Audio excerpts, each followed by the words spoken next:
오늘 본문을 읽어보면 내 영혼아, 내 영혼아, 내 영혼이 영혼에 관한 얘기입니다. 영혼. 여러분 영혼이 무엇입니까? 그리고 이 영혼은 내 안에서 어떻게 존재하는 겁니까? 우리가 세상에서 듣지 못하는 말들을 교회 안에서 제일 많이 듣는 단어가 이 영혼입니다. 교회 생활 오래 하긴 했는데, 신앙생활 오래 했는데, 영혼이라는 말을 많이 들었는데, 그래, 영혼하면 뭐라고 얘기해야 되지? 또 막연할 수도 있어요. 그래서 오늘 이 영혼에 관한 얘기를 좀 해보려고 합니다. 재미있는 이야기가 하나 있어요. 1907년에 미국 어느 요양원에서 일하던 던컨 맥도걸이라는 박사가 있어요. 이 던컨 맥도걸 박사가 영혼의 무게를 쟀다고 발표를 했어요. 그래서 그 해에 미국 의학학지에 아주 재계에 대해서 학계에서 아주 큰 비상한 관심을 얻게 됐어요. 영혼의 무게를 쟀다? 근데 이 실험은 영혼이 하나의 물질이다라고 하는 가정에서 시작을 하는 거예요.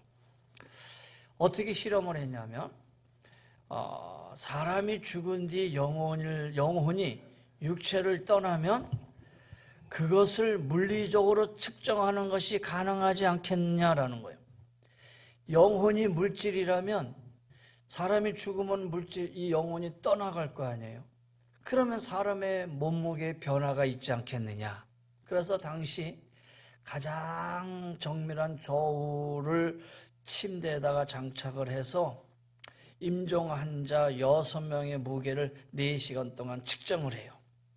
그리고 6명의 환자가 모두 숨을 거둔 뒤에 몸무게를 딱 또 재봐요. 그랬더니 딱 21g 정도가 줄어든다. 그래서 21g의 영혼, 여러분 인터넷 치면은 바로 이 던컨 맥도걸 박사가 21g의 영혼에서 딱 뜨게 돼 있어요. 그래서 영혼이 21g이라는 거예요. 21g이 바로 영혼의 무게다. 그러면 환자가 숨을 거뒀는데 숨을 거두고 영혼이 떠나갔다. 그러면 그 순간에 다시 인위적으로 숨을 막 집어넣었어요. 그런데 한 번 줄어든 이 의문의 21g이 다시 회복되지 않았다. 똑같은 방법으로 개를 놓고 실험을 했어요. 15마리를 놓고 실험을 했는데 사람과 달리 개는 죽었을 때나 아니면 죽기 직전이나 몸무게 변화를 보이지 않았다. 그 이유에 관해서 사람에겐 영혼이 있는데 개에게는 영혼이 없다라고 이렇게 해석을 해요. 여러분, 제가 이 실험 결과를 여러분에게 믿으라고 한 거 아니에요. 믿으라고 한 거 아니에요.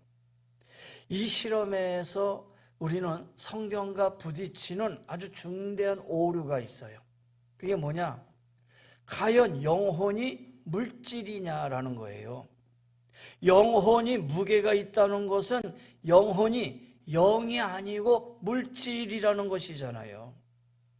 그러나 우리가 알듯이 영혼은 물질이 아니고 영이에요. 그러기에 영혼이 물질이고 무게를 갖는다라고 말한다면 이거는 성경과 위배되는 심각한 문제를 갖게 되는 거예요. 그래서 이 맥도걸 박사의 이 주장은 성경에서 영혼론에서 벗어나는 거예요. 성경에서 말하는 성적적 영혼론하고는 상반되는 이론이다라는 거예요. 혹자는 이 맥도걸의 실험이 오히려 기독교적인 영혼론과 대립되는 물질주의라는 이 물질주의를 지지하는 면에서 가장된 실험이다라고 얘기를 해요. 여러분, 영혼이 있는데 그것을 무게로 잴 수 있다? 이 주장은 여러분 이거는 성경적으로 얘기할 수 있는 얘기도 아니고 이 주장은 믿지 않는 것이 좋아요. 그래서 이거는 우리가 믿는 거 영혼의 무게가 21g이다. 영혼은 물줄기에서 시작되는 과학적으로 나간다면 이거는 잘못된 것이다라는 거예요. 그렇다면 성경적인 의미에서 영혼이 무엇이냐? 사실 이 부분에 관해서는 다양한 주장과 관점이 있어요. 성경적이 아니라 이미 오래전부터 철학자들이 이 문제를 많이 언급을 했고, 또 많은 학자들이 이거다 저것이다 이렇게 대답을 해요. 그러나 영혼을 제일 잘 아는 분이 한 분 계셔요. 그분은 누구냐? 영혼을 우리 제일 아시는 분은 바로 창조주 하나님이셔요. 할렐루야. 영혼을 제일 아시는 분은 창조주 하나님이시죠. 그렇다면 이 창조주 하나님, 이 하나님이 말씀하신 하나님의 말씀 성경에서 영혼에 관해서 어떻게 말하고 있는지 우리가 살펴보는 것이 가장 좋은 방법이고, 이것이 가장 우리가 믿는 믿음의 어떤 모습이고, 성경에서 말하는 이 영혼이 우리가 이것이 영혼이구나 라고 말씀할 수 있는 거예요. 자, 그런 의미에서 우리가 영혼이 무엇이냐 이렇게 물어본다면, 저는 한마디로 얘기하면 영혼은 이유가 없어요. 하나님이 우리에게 주신 선물인 뿐이에요. 영혼은 영이에요. 그 영혼은 하나님이 우리에게 주신 선물이에요. 여러분 한번 보세요. 인간과 동물을 해부학적, 생물학적으로 한번 비교해 보세요. 인간과 동물은 공통점이 있는데 감각 기능을 같이 가지고 있어요. 사람이나 동물이나 시각, 청각, 후각, 미각이 있고요. 호흡기관도 같이 가지고 있어요. 코와 허파를 다 가지고 있고, 물론 물고기가 물속에서 어떻게 공기를 걸러내어 산소를 취하는지 신비한 것이지만 역시 거기에도 호흡기가 있어요. 소화기 계통의 기관도 같이 가지고 있어요. 입이 있고 유한 내종이 있어서 소화를 시키잖아요. 배설과 관련된 기관도 같이 가지고 있어요. 중요한 것은 본능도 같다라는 거예요. 생리적인 본능도 같아요. 동물이나 사람이나 식욕이 있고 배설욕이 있고 성욕이 있고 수면욕이 있어요. 심지어는 심리적인 본능도 같아요. 소유하려고 그러고, 권세 가지려고 그러고, 명예 가지고 하는 거, 명예 가지고 가지려고 하는 거, 서로 사람의 동물이나 같다라는 거예요. 이처럼 동물과 사람이 외적으로나 내적으로나 가질 것은 다 가지고 있는 점에서 같아요. 그런데 중요한 점은 한 가지 다르다라는 거예요. 그 다른 점이 뭐냐? 사람에게는 영혼이 있지만 동물에게는 영혼이 없다라는 거예요. 이 부분을 어디서 증명하느냐? 창세기 2장 7절에서 창조주 하나님이 말씀하셔요. 여호와 하나님이 땅의 흙으로 사람을 지으시고 생기를 그 코에 풀어 넣으시니 사람이 생명이 되니라. 여호와 하나님이 땅의 흙으로 사람을 지으시고 생기를 그 코에 불어 넣으시니 사람이 네피시, 바로 생명이 되었다. 생명이 되었다. 여러분, 하나님이 불어넣으신 이 생기, 이것이 사람과 짐승의 근본적인 차이라는 거예요. 하나님이 동물을 만드실 때는 그냥 말씀으로 있을지어다 이렇게 하셨어요. 그래도 살아 움직이며 돌아다녔어요. 근데 사람은 흙으로 만드시고 생기를 그 코에 불어넣으신 거예요. 여기 생기가 들어감으로 인해서 사람의 생명, 다시 말해서 살아있는 영혼을 가진 존재가 되었다라는 거예요. 할렐루야. 이것이 성경에서 말씀하고 있는 거예요. 그러게 사람의 영혼은 창조주 하나님이 인간에게만 주신 하나님의 유일한 선물이에요. 이게 영혼이라는 거예요. 하나님의 코로 생기를 불어넣으셔서 생명이 되게 하신 그 생명이 하나님이 우리에게 주신 선물이에요. 그것이 영혼이에요. 근데 이 영혼은 죽은 존재가 아니라 살아있는 존재예요.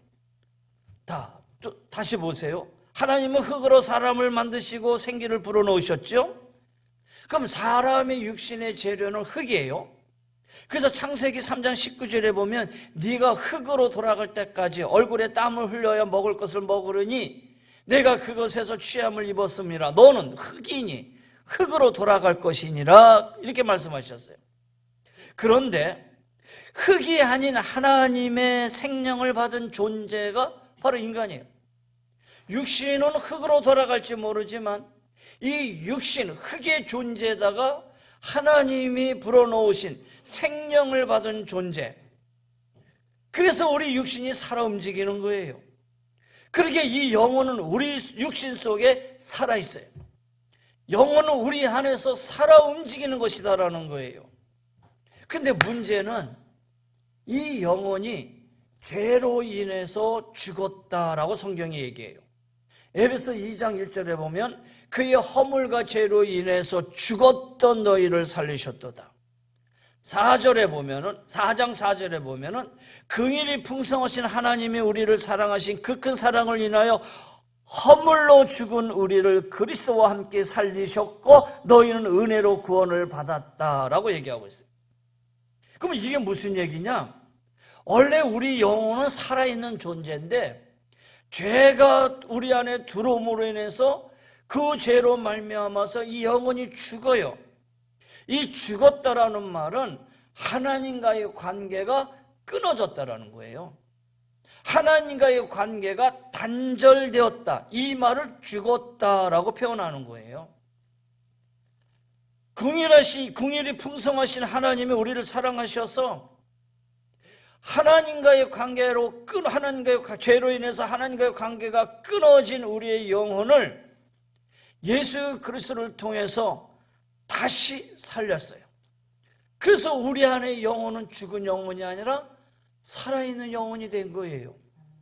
죄로 인해 죽었던 이 영혼이, 하나님과의 관계가 끊어졌던 이 영혼이 하나님과의 관계가 끊어졌다는 말을 죽음으로 표현하고 있는 거예요. 그런데 그리스도를 통해서 우리는 다시 이 영혼이 살아난 거예요. 우리가 노력하고 힘써서 얻은 것이 아니라 말씀드린 대로 하나님의 은혜로 죽었다가 살아난 거예요. 이걸 가리켜서 기독교적인 용어로 구원이라고 얘기하는 거예요. 그래서 우리가 예수님을 믿어 구원받은 것은 우리 영혼이 소생되어서 살아있는 존재가 된 거예요. 살아있는 존재, 영혼이 내 안에서 살아있는 존재가 된 것이 구원받았다라고 얘기하는 거예요. 그런데 아직 주님을 믿지 않는 많은 사람들이 있지요. 그들의 영혼은 있지만 그 영혼이 어떤 영혼? 죽은 영혼이 됐어요. 하나님을 알지 못하고 하나님과의 관계가 끊어졌어요. 그들의 영혼이 죽어 있었어요. 그래서 우리가 복음을 전할 이유가 여기 있는 거예요. 우리가 복음을 전하면 그 복음이 전해질 때에 그를 믿게 하시는 하나님의 은혜로 구원을 얻는데 그때 죽었던 영혼이 다시 살아나는 거예요. 그래서 우리에게 주어진 이 영혼을 생명이라고 부르는 거예요. 다시 말해서 살아있는 영혼, 이렇게 부르는 거예요. 예를 하나 들어볼게요. 무슨 예냐면 컴퓨터가 있잖아요. 컴퓨터, 여러분 우리의 삶 중에, 우리의 이제 일상적인 삶 속에서 컴퓨터 없으면 우리가 이제 살아갈 수 없잖아요. 근데 이 컴퓨터, 아주 좋은 컴퓨터를 사왔어요. 부품들을 사와가지고 이 부품들을 잘 조립을 해요. 근데 이 컴퓨터를 가만히 보면은 이 하드, 인간의 뇌라고 말할 수가 있어요. 그렇잖아요. 그리고 자판 있잖아요. 인간의 입이라고 말할 수도 있잖아요.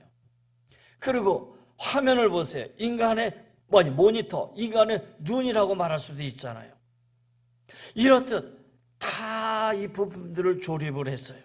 그러면 조립을 딱 끝나는 그 순간에 이 컴퓨터가 스르르 하고 자동적으로 이게 움직이게 되나요? 떨어져 있던 이 부품들을 다 조립을 해서 책상에 딱 갖다 놨더니 스스로가 막 움직여가지고 화면이 켜지고 막 그렇습니까? 안 그렇잖아요. 아무리 좋은 부품이라도 다 만들고 딱 책상에 놓고 제일 마지막에 해야 할 일이 있어요. 뭐냐? 코드를 전기에다 딱 꽂아야 돼요. 그렇잖아요.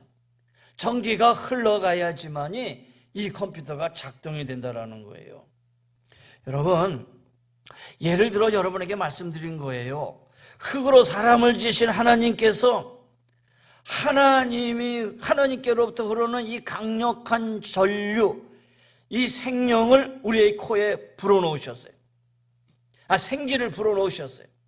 하나님의 이 강력한 전류 생기가 하나님께서 후 하고 불어넣으시니까 이것이 살아있는 생명, 영혼이 된 거예요.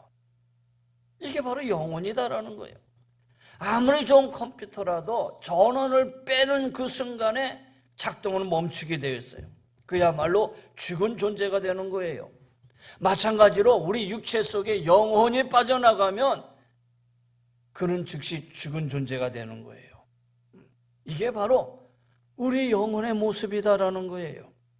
시편 146편 4절에 보면 그의 호흡이 끊어지면 흙으로 돌아가서 그날에 그의 생각이 소멸하리로다 그랬어요.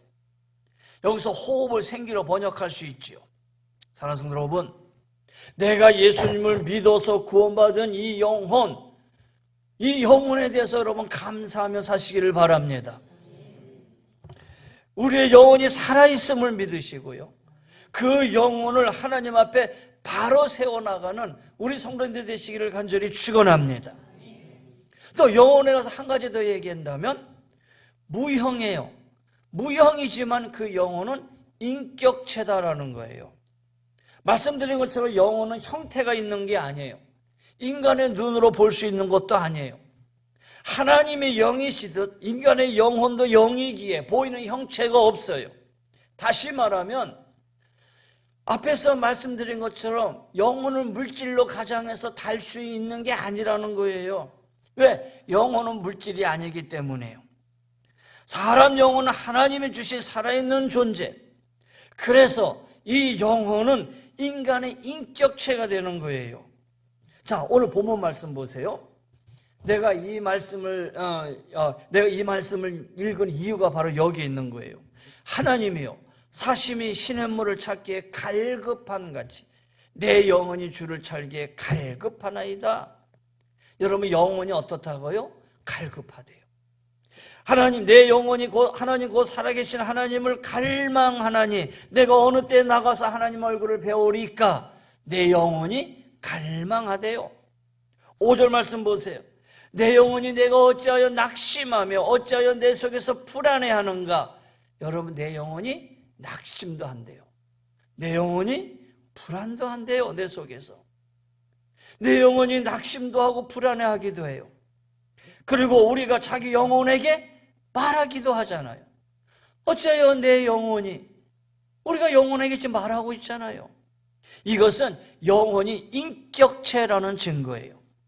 더 나아가서 영혼은 아픔도 느껴요. 두려워 떨기도 해요. 그러나 반면에 우리 영혼이 평안을 누리고 주를 찬양하기도 해요.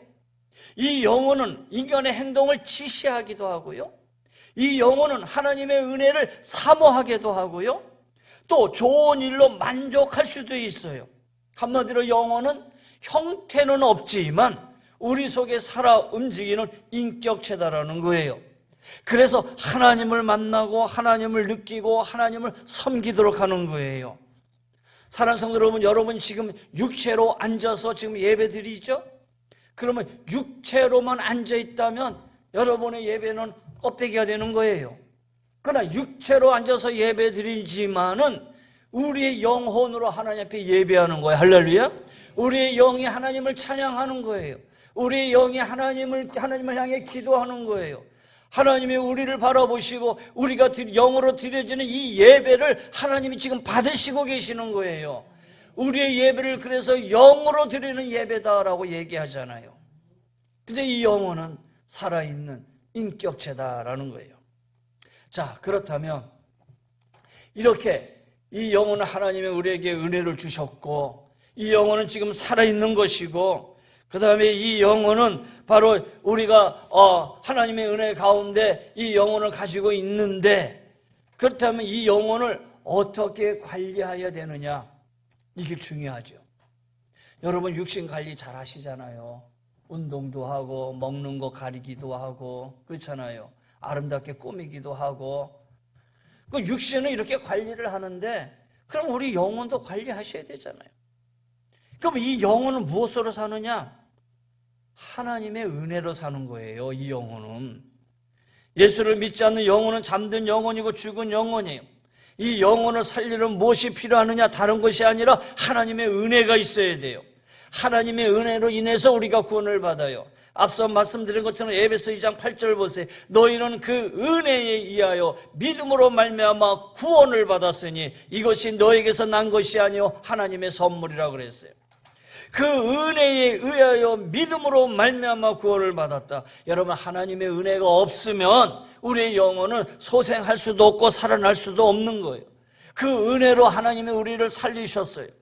그러나 우리의 영혼이 주님께서 주신 것이고 주님 것이지만은 범죄하면 그 영혼은 성경에 뭐라고 얘기하느냐? 죽으리라 그랬어요. 에스겔 18장 4절 말씀이지요. 모든 영혼이 다 내게 속한지라 아버지의 영혼이 내게 속한 같이 그의 아들의 영혼도 내게 속하였나니 범죄하는 그 영혼은 죽으리라. 여기서 죽는다는 말이 말씀드린 것처럼 사라진다 그런 의미가 아니에요. 무슨 의미라고 그랬죠? 하나님과의 관계가 끊어졌다는, 하나님과의 관계가 단절되었다라는 거예요. 하나님을 만나고 하나님을 예배하고 하나님 앞에 우리가 기도하는 이 통로가 바로 영혼이었는데 이것이 끊어지고 만다라는 거예요. 그래서 죄와 허물로 죽은 너희를 다시 살리셨다고 하셨을 때 이것은 바로 예수 그리스도를 믿는 믿음으로 우리의 영혼이 다시 사는 거예요.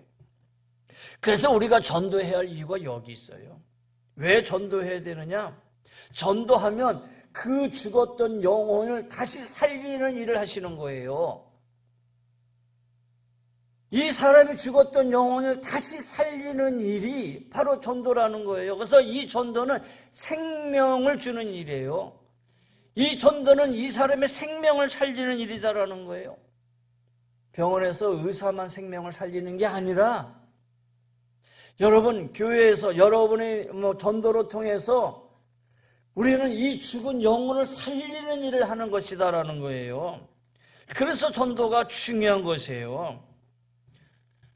여러분의 가족을 위해서 전도하세요.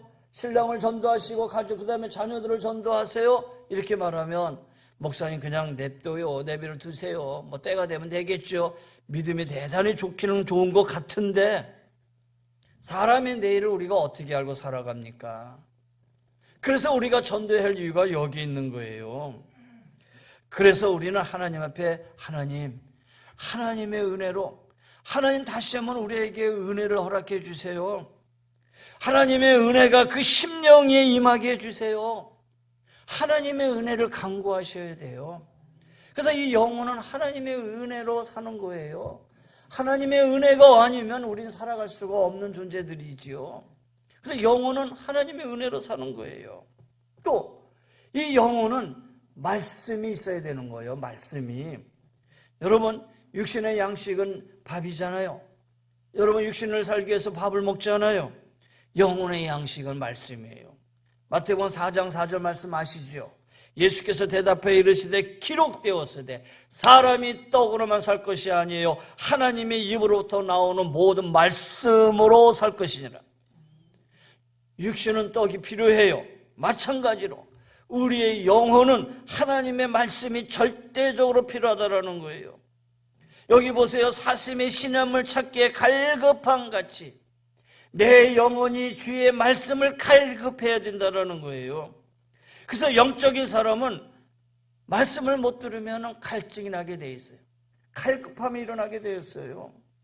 왜? 이것이 살아있는 영혼의 근거라는 거예요. 내가 영혼이 살아있는데 말씀이 내 안에 없으니까 늘 늘 갈망이 일어난다는 거예요. 여러분 교회 성장하기 위해서도요. 그 사람은 교회 한 달 내지 2달 안 나오면 불신자다. 이걸 다른 말로 얘기하면 한 달, 2달 안 나오면 그 사람은 그 영혼이 죽었다. 이렇게 얘기할 수 있는 거잖아요. 왜? 말씀이 내 안에 없으니까. 말씀을 내가 못 듣고 하나님 앞에 예배를 드리지 못하면 여러분, 그런 세상 사람과 똑같지요. 그래서 말씀이 우리 안에 있어야 된다는 거예요. 여러분, 교회 안에서 헌신하고 봉사하시는 분들 보세요. 열심히 봉사를 해요. 봉사는 열심히 하는 것 같은데 늘 갈급해, 늘 갈망하고, 그러다 보니까 내가 지금 뭐 하고 있는 것인가? 재미도 없고 기쁨도 없고 감사도 없고, 그러다 보니까 불평이 나오고 불만이 나오고. 근데 여러분, 내 안에 말씀이 있어 보세요. 말씀이 있어서 내 영혼이 충만해지면 내가 헌신하고 봉사하는 것이 기쁘고 감사하고, 그걸로 인해서 내가 더 하나님 앞에 봉사할 수 있다는 것에 대해서 더 기쁜 마음을 가질 수가 있고 평안해질 수 있는 거예요. 그래서 여러분, 봉사가 먼저가 아니라 내 영혼이 말씀으로 먼저 쓰는 게 중요한 거예요. 말씀으로 서서 봉사도 하시고 헌신도 하시고, 그래야 내 영혼이 기쁨을 가지고 감사함을 가지고, 그리고 그 일의 기쁨으로 내가 헌신할 수 있잖아요. 그래서 여러분, 말씀을 여러분 귀중히 여기셔야 돼요. 하나님의 말씀을 귀중히 여기세요. 지난주에 말씀드렸죠. 주의 말씀 내 발의 등이요 내 길의 빛이니이다. 여러분, 말씀을 듣고 여러분 이번 주부터 말씀 읽기로 결정하시고 결단하신 분은 마음속으로 손만 들으세요. 예, 여기서 들으라면 그렇잖아요. 앞머리 외쳐도 그것이 내 삶 속에서 실천이 안 되면 소용이 없잖아요. 제가 지난주에 그렇게 말씀을 드렸는데, 그렇다면 여러분, 그렇게 말씀하셨던 이유가 내 영혼이 살기 위해서요. 내 영혼은 말씀으로 산다라는 거예요. 말씀 읽기도 어려우시면 주일 예배 빠지지 마세요. 주일 예배, 이 1시간의 예배, 또 수요 예배, 새벽 예배, 될 수 있으면 말씀으로 여러분과 함께 하려고 하잖아요. 제가 설교를 잘해서가 아니라 될 수 있으면 말씀 안에서 여러분에게 얘기하려고 그래요. 우리 새벽에 막 눈 비비고 나오는 우리 성도님들, 제가 새벽 예배 때 A4 용지 한 장으로 그냥 말씀을 전해. 왜? 거기에 다른 얘기하고 싶지 않아서 그래요. 그냥 말씀, 요 말씀, 새벽에 오셨으니까 요 한 절의 말씀 가지고 하루 또 사셔야 되잖아요. 그래서 여러분, 우리의 삶 속에 우리의 영혼을 강건하기 위해서는 늘 말씀으로 사셔야 된다는 거예요. 그런 의미에서 세 번째, 영혼은 지속적인 관리를 하셔야 돼요. 말씀드린 것처럼 우리 영혼은 살아있는 인격체잖아요. 그러게 영적인 능력을 가지고 늘 강건한 삶을 살아야 되잖아요. 그러려면 살아 역사하시는 성령님이 우리를 붙잡아 주셔야 되고, 우리는 성령으로 늘 충만하셔야 돼요. 우리는 육체의 건강을 위해서는 운동도 하고 몸에 좋다는 음식도 먹고 다 하지만은 사람의 영혼의 관리에 대해서 무관심하고 있다는 거예요. 우리의 영혼은 영이기에 말씀과 영역이 있어야 돼요. 말씀으로 충만해야 되고 성령의 충만함을 받고 성령의 인도함을 받아야 돼요.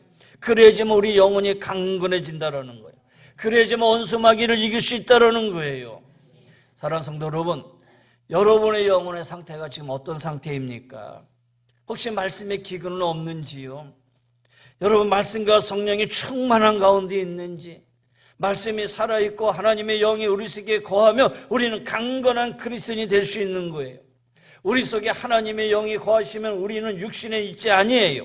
성령의 사람이 되는 거예요. 그러나 만약 우리 속에 그리스도의 영이 없다면 그는 그리스도의 사람이 아니다라고 얘기하고 있어요. 그래서 우리는 우리 속에 거하시는 그리스도의 영인 성령을 따라 행해야 된다라는 거예요. 그래서 사도 바울은 갈라디아서 5장에 말씀하잖아요. 내가 이르노니 너희는 성령을 따라 행하라. 그리하면 육체의 욕심을 이루지 아니하니라. 육체의 욕심은 성령을 거스리고 성령은 육체를 거스리니 이 둘이 서로 대적함으로 너희가 원하는 것을 하지 못하게 하려 합니다. 이렇게 말씀하고 있잖아요. 여러분, 성령으로 충만하셔야 돼요. 그리고 말씀으로 풍성해야 돼요. 그러면서 주 예수를 닮아가셔야 돼요. 그래야지만 우리 영혼이 지속적인 성장을 할 수 있는 거예요. 관리를 안 하면 올바로 성장할 수가 없어요. 그렇다면 누가 내 영혼을 관리할 수 있습니까? 물론 내 영혼 내가 관리하셔야겠지요. 그러기 위해서 어떻게 해야 돼요? 주님 앞에 가까이 나와야 돼요. 예배 생활 잘 하셔야 돼요. 그리고 말씀 있는 생활도 하셔야 되고 기도 생활도 하셔야 돼요. 그런데 내 영혼을 내가 관리한다고 하지만은 어디까지 관리할 수 있겠어요? 인간은 약하고 연약한 존재인데 그래서 우리는 하나님 앞에 기도하셔야 돼. 하나님, 목자 되신 예수님, 아니 성령님, 내 영혼을 하나님 앞에 부탁합니다. 주님, 내 영혼을 관리해 주세요. 성령 앞에 기도하셔야 되잖아요. 성령 앞에 간구하셔야 되잖아요. 여러분, 예수님도 마지막 돌아가실 때 하나님, 내 영혼을 부탁하나이다 이렇게 말씀하셨어요.